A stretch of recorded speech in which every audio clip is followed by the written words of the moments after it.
की शुरुआत में मिस्टर वैंग बताते हैं कि इस कॉलेज के बॉक्सिंग ट्रेडिशन को हम बिल्कुल नहीं तोड़ सकते, लेकिन फिर भी तुम्हारे लिए मैं कॉलेज के प्रिंसिपल से बात करके देखता हूँ, मुझे थोड़ा टाइम दो।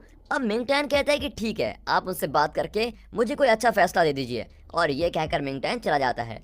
अब स्टेडियम में जियाओ फेंग नाम की उस लड़की को दिखाते हैं जो फेंग यू को बॉक्सिंग मैच के लिए चैलेंज करने आई थी, लेकिन जियाओ मी उसको साफ कह देती है कि तुम्हारी मर्जी यहाँ नहीं चलेगी, इसलिए चुपचाप जगह को खाली कर दो। अब सुनहाओ अपना हाथ बढ़ाकर जाओमी को चैलेंज करता है। ओह ये बात है, मैं भी तैयार हूँ, ये कहकर जाओमी चैलेंज के लिए तैयार हो जाती है।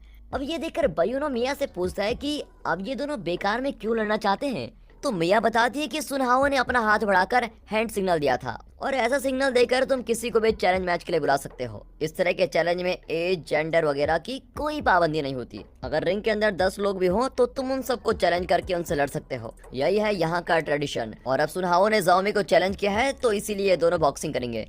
अब उसका एक्सप्रेशन सुनकर बयूनो मैच एंजॉय करने के लिए बिल्कुल तैयार हो जाता है। अब रिंग के दोनों तरफ रेफरीज आ जाते हैं, मैच शुरू होता है और दोनों में खूब लड़ाई होती है। अब जाओमी स्पोर्ट्स कॉलेज में पढ़ने की वजह से एक प्रोफेशनल की तरह सुनहाओ पर पंचेस मार रही होती है, लेकिन सुनहाओ जो एक बॉक्सिंग चैंपियन है वो आखिरकार जाओमी को पूरी तरह से लॉक कर देता है, और अब रेफरी सुनहाओ को विनर अनाउंस कर देते हैं, और गुस्से में जाओमी वहां से तुरंत चली जाती है। फिर बयूनो मिस्टर वैंग से मिलता है और आने वाले टूर्नामेंट के बारे में डिटेल्स मांगता है।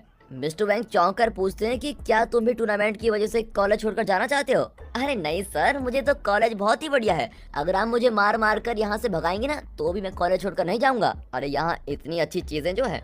ओह वेरी गुड, ये हुई ना बात, चलो मैं तुमको डिटेल्स देता हूँ। उस रिंग के अंदर मैच होगा और उस मैच में कॉलेज के फ्रेशर्स यहाँ के सबसे एक्सपीरियंस फाइटर से मुकाबला करेंगे, और इसको मीडिया भी कवर करेगी। ये कॉम्पिटिशन इतना फेमस है कि ओलंपिक्स भी मार खा जाएंगे। जो ये टूर्नामेंट जीतेगा उसकी तो किस्मत खुल जाएगी, उसकी फैन फॉलोइंग लाखों करोड़ों की तादाद में होगी। अब ये सब सुनकर बयूनो का जोश तो 7वें आसमान पर पहुंच जाता है, और वो कहता है कि मैं भी टूर्नामेंट में पार्टिसिपेट करूंगा, और ये कहकर वो भाग जाता है। मिस्टर वैंग उसको वार्न करते हैं कि ये बहुत ही रिस्की गेम है, इसमें जीतने वालों से ज्यादा लोग घायल हो जाते हैं, लेकिन बयूनो वार्निंग सुनने के लिए भी नहीं रुकता। अब अगले शॉट में फेंग यू को दिखाते हैं जिसने मिंगटैन के लिए साइकिल खरीदी होती है, लेकिन इसे वो मिंगटैन को कैसे देगी? उस जैसा सेल्फ रिस्पेक्टिंग लड़का मुफ्त की चीज तो कभी नहीं लेगा, और इस तरह सोचती भी वो चल रही होती है। फिर रास्ते में एक आइसक्रीम शॉप देखकर वो अंदर जाती है। वहाँ रैबिट के भेष में एक आदमी सभी को नोटिस दे रहा होता है। 2 बच्चे उसे खेलने के बहाने उसको नीचे गिरा देते हैं, और वो बेचारा उठ नहीं पाता। इतने में फेंग यू जाकर उसकी मदद करती है। फेंग यू को अपने मामा की दी हुई गुड़िया याद आती है, और वो उससे हंसकर बातें करने लगती है। और तब हमें दिखाते हैं कि रैबिट के भेष में और कोई नहीं, अपना मिंगटैन है। मिंगटैन को तो हैरानी होती है कि ये लड़की हंसकर बातें करना भी जानती है, क्योंकि मिंगटैन उसको हमेशा गुस्से और एटीट्यूड में देखता था। लेकिन फेंग यू ये नहीं जानती कि ये मिंगटैन है, और वह खुशी खुशी उससे बातें कर रही होती है। फिर वो आइसक्रीम खरीद कर खाने लगती है, और उसके चेहरे पर इतनी खुशी देखकर मिंगटैन को लगता है कि शायद वो बाहर से एटीट्यूड और मूडी वाली है, लेकिन अंदर से उसका दिल साफ लगता है। अब अगले सीन में दिखाते हैं कि जाओमी बहुत ही दुखी होती है और अपने पापा की दुकान में आती है। उसके पापा कहते हैं, लगता है बहुत दिनों बाद किसी लड़के ने तुमको हरा दिया है, मैं उससे जरूर मिलना चाहूंगा। अरे आप चुप रहिए पापा, उसके बारे में बात मत कीजिए। तब सुनहाओ उस दुकान में आता है और जाओमी कहती है कि इस बार तो तुम जीत गए, लेकिन जल्द ही मैं तुमको हरा कर दिखाऊंगी। लेकिन सुनहाओ मुस्कुराकर वहीं खड़ा रहता है। इतने में जाओमी के पापा सुनहाओ को जीतने के लिए कांग्रेचुलेट करते हैं और उससे बहुत ही अच्छा बर्ताव करते हैं, और ये देखकर जाओमी गुस्से में बाहर चली जाती है। तब उसे फेंग यू का मैसेज आता है और वो फेंग यू से मिलने जाती है। फेंग यू बताती है कि मैंने मिंगटैन के लिए एक साइकिल खरीदी है, लेकिन मुझे उसको देने में जरा डर लग रहा है। तो जाओमी उसको चिढ़ाती हुई कहती है कि ओहो, बात इतनी दूर पहुंच गई है कि मैडम उसको एक्सपेंसिव साइकिल दे रही है। खैर अब खरीदी ली है तो देने में देर कैसी। ये कहकर जाओमी फेंग यू को मिंगटैन के घर लेके जाती है। वहाँ मिंगटैन मिया के साथ घर लौट रहा होता है। दरअसल मिया को मिंगटैन पर बहुत ही बड़ा क्रश है, इसलिए उसने किसी तरह पता लगा लिया कि मिंगटैन आइसक्रीम शॉप में काम करता है, और वो सीधे आइसक्रीम शॉप पहुंच गई और वहां से मिंगटैन के साथ ही चली आई। तब मिंगटैन के घर के बाहर फेंग यू और जाओमी को देखते हैं, और उन्हें देखते ही मिया अपना क्रश का हाथ पकड़ लेती है और दोनों घर के अंदर जाने लगते हैं। इतने में जाओमी उनको रोककर पूछती है कि अगर मिया घर के अंदर जा सकती है तो हम भी आ सकते हैं। इतने में मिंगटैन उन्हें रोकता है और कहता है कि सॉरी, मेरा घर बहुत छोटा है, तुम लोग अंदर कंफर्टेबल फील नहीं करोगे। जाओमी कुछ कहने ही वाली होती है कि मिंगटैन का भाई और उसकी बहन वहाँ पर आ जाते हैं। मिंगटैन का भाई फेंग यू की बॉक्सिंग का बहुत ही बड़ा फैन है, इसलिए वो बहुत ही खुश होता है कि चलो आखिरकार मैं फेंग यू से मिल गया। फिर वो दोनों बच्चे फेंग यू की बहुत ही खतरदारी करते हैं और मिंग टैन का घर देखकर फेंग यू को उसकी सिचुएशन समझ में आ जाती है और वो अपने आलीशान घर से उसके घर को कंपेयर करती है।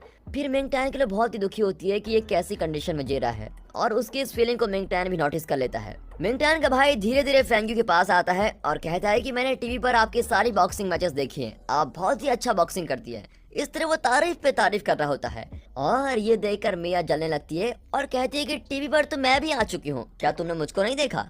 इस पर दोनों बच्चे कहते हैं कि दीदी हमने तो आपको टीवी पर कभी भी नहीं देखा, आप कहाँ आती हो?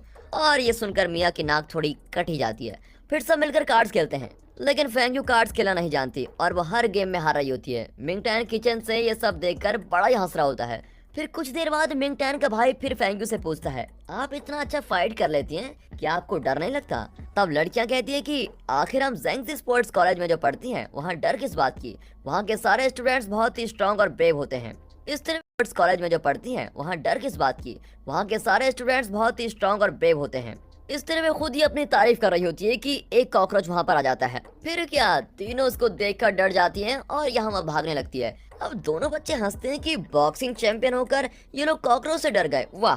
फेंग यू तो डर के मारे मिंग टैन के ऊपर ही चढ़ जाती है। अब तो मिया जलकर राख हो रही होती है कि ये उसको क्यों पकड़ रही है और मिंग टैन पर चिल्लाती है। इतने में मिंग टैन का भाई एक बोतल में कॉकरोच को पकड़ लेता है और मिंग टैन फेंग यू को नीचे उतारता है और अब उल्टा फेंग यू मिंग टैन से पूछती है कि तुमने मुझको क्यों छुआ? अरे मेरी माँ, मैंने कहाँ पकड़ा, तुम खुद ही उछलकर मेरे पास आ गई थी। और इसके बाद वे सब उस छोटे से घर में खेलते हैं और बहुत ही इंजॉय करते हैं, लेकिन आखिर में सबको अपने घर जाना पड़ता है।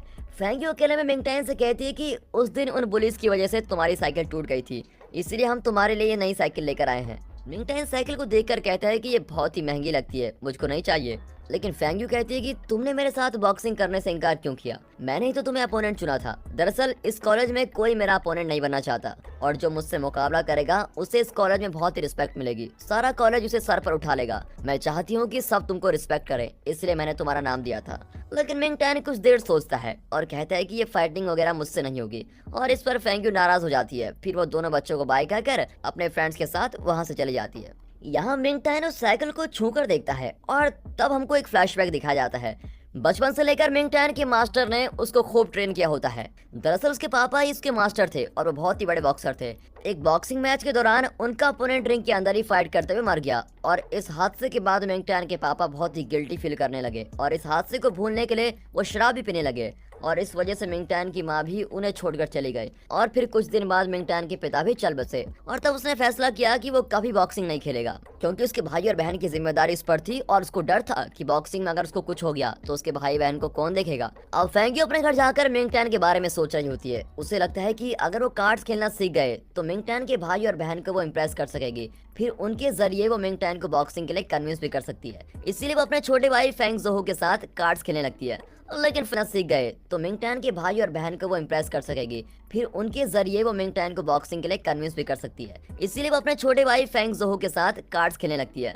लेकिन फिर बाद वो बोर हो जाता है और कहता है कि मैं बड़ी बड़ी कंपनीज के साथ गेम खेलता हूँ दीदी, और तुम मुझे बच्चों के साथ गेम खेलने को कह रही हो। अब अगले दिन फेंग यू